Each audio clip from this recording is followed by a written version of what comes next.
Hello everyone, प्रेरणा ठाकूर व्लॉगमध्ये तुमचं स्वागत आहे. आज मी चाललेलो पनवेलला. यांचा पण काम होता, माझं पण काम होता, म्हणून त्याही मला सोडली पनवेलला. नंतर नानी आली. बाबा बाबा विमान बघा बघा बघा. तर नानी आणि मी आम्ही चालत चालत गेलो पनवेल स्टेशनवर. पनवेल स्टेशनचे डायरेक्ट रेषा रंग सगळा बदलला आहे. नवीन पनवेलकरांचा तर मरशी हाल, नुसता कार्डिओ करायला लागतंय. नंतर नानी बघा बसलेली, ते आईचं केस बघा तसं तंगूसचा धागा. हरामी हो बेटा. नंतर आमचं काम झालं, आम्ही लागलो ट्रेनची वाट बघायला. नंतर ट्रेन आली, आम्ही पनवेलला आलो. नानी गेली नानीच्या रिक्षान, मी गेलो माझ्या रिक्षान.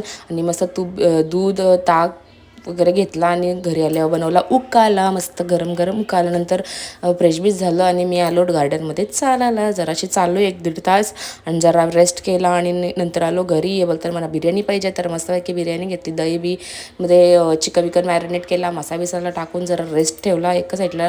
आणि लगे भात शिजवला, मस्त तूप बीप टाकून त्याला लगेच हे केलं ना, कांदा कचकच कचकच कापला आणि मस्त की भात पण झाला, मस्त सुट्टा सुट्टा झाला. तूप टाकल्यावर सुट्टा सुट्टा होतं म्हणून मस्त झाला.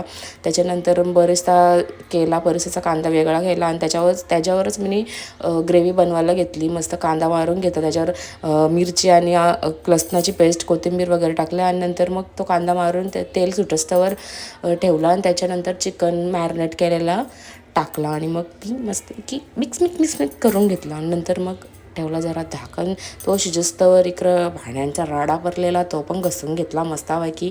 आणि त्याच्यानंतर झाली बिर्याणी. मग जरा कोळसा घेतला, जरा गरम केला आणि थोडासा दम द्यायचा प्रयत्न केला. तसा दम द्यायला मला लय भारी जमतं.